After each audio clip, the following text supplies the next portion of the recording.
los saludos de todos los días. Permítame, por favor, presentarle también a nuestro querido doctor Eduardo Sabugal Torres, este gran académico, quien hoy nos presenta en su columna La Luneta, Acapulco, Samaritanos y Carroñeros.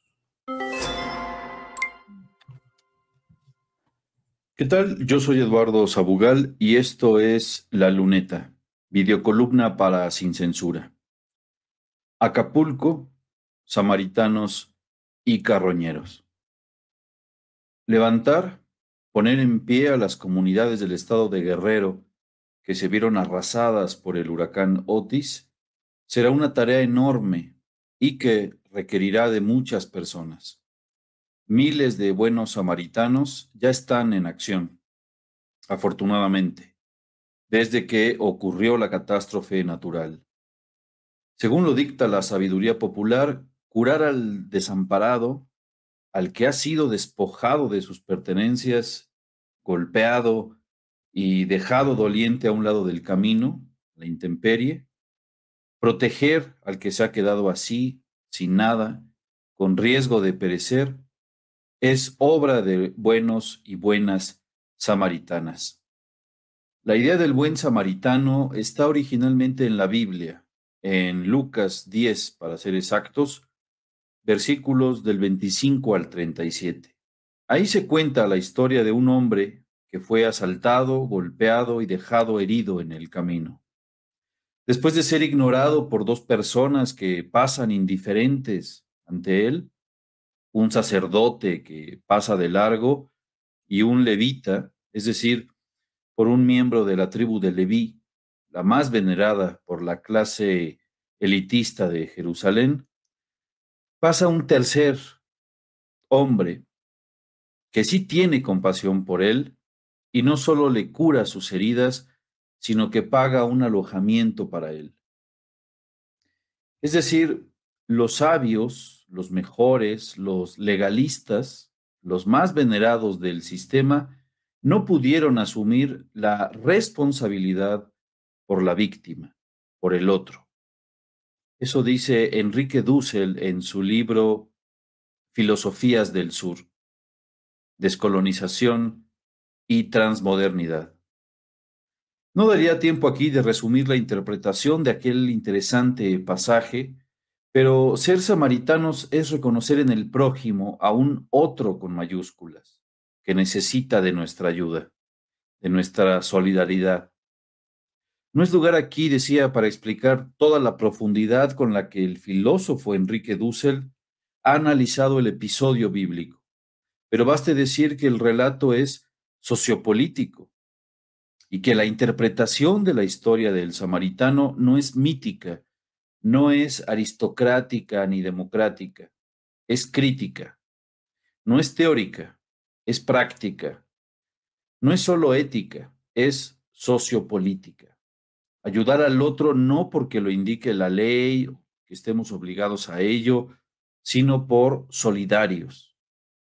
Enrique Dussel entiende la solidaridad como una emotividad crítica, volcada a la exterioridad sufriente de la víctima.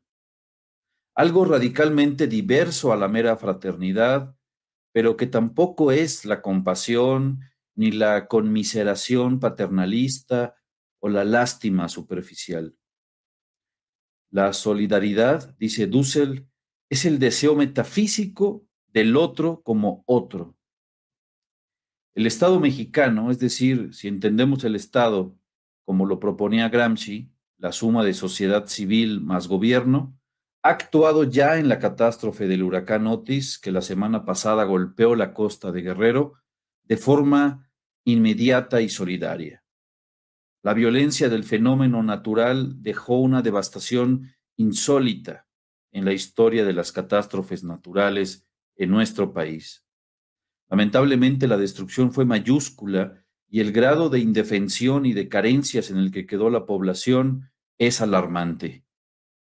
Pese a eso, los buenos samaritanos y samaritanas que en México abundan afortunadamente, salieron ya a apoyar a los guerrerenses y las guerrerenses en esta tragedia.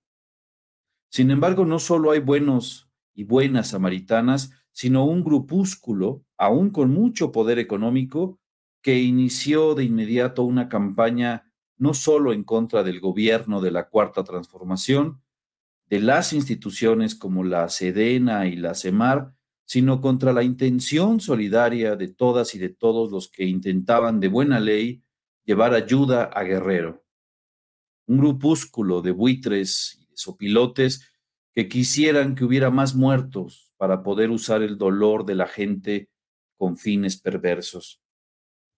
La derecha mexicana, eso que difusamente algunos llaman oposición, ya ha cruzado desde hace tiempo una línea que no corresponde a planteamientos o disputas entre enemigos políticos o adversarios, sino que han declarado como enemigos totales al pueblo de México y a los que pretenden ayudar al pueblo de México. Lo mismo les da a difundir rumores estúpidos o mentiras sobre las vacunas contra la COVID, llamar a desobedecer a la Secretaría de Salud, que dejar, por ejemplo, sin libros de texto a los niños y niñas de este país. Su último llamado ahora fue el de no donar, es decir, su llamado sigue siendo un llamado de odio, de no reconocimiento del otro, de atentar contra el otro. La diferencia entre un enemigo político y un enemigo total es que el segundo atenta contra la vida, contra la existencia misma de ese otro sujeto que se asume como enemigo total. Desalentar a seguir donando para levantar lo que el huracán tiró, usar las muertes, los heridos, los damnificados para golpear a un gobierno con el que no coinciden, es criminal. Atenta contra la vida de los y las guerrerenses. El huracán tumbó más de 10,000 postes de la CFE y el domingo ya se habían puesto de pie 3,211 de esos postes. Los trabajadores de la CFE harán entre hoy y mañana que esté electrificado de nuevo todo Acapulco.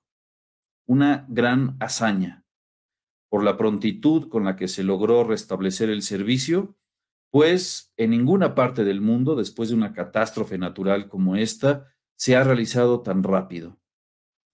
El IMSS anuncia la instalación de un hospital móvil en Guerrero, que tendrá 80 camas. Médicos cubanos llegan a asistir a los acapulqueños. Se habilitan en Michoacán hospitales para atender a las y los habitantes de Guerrero.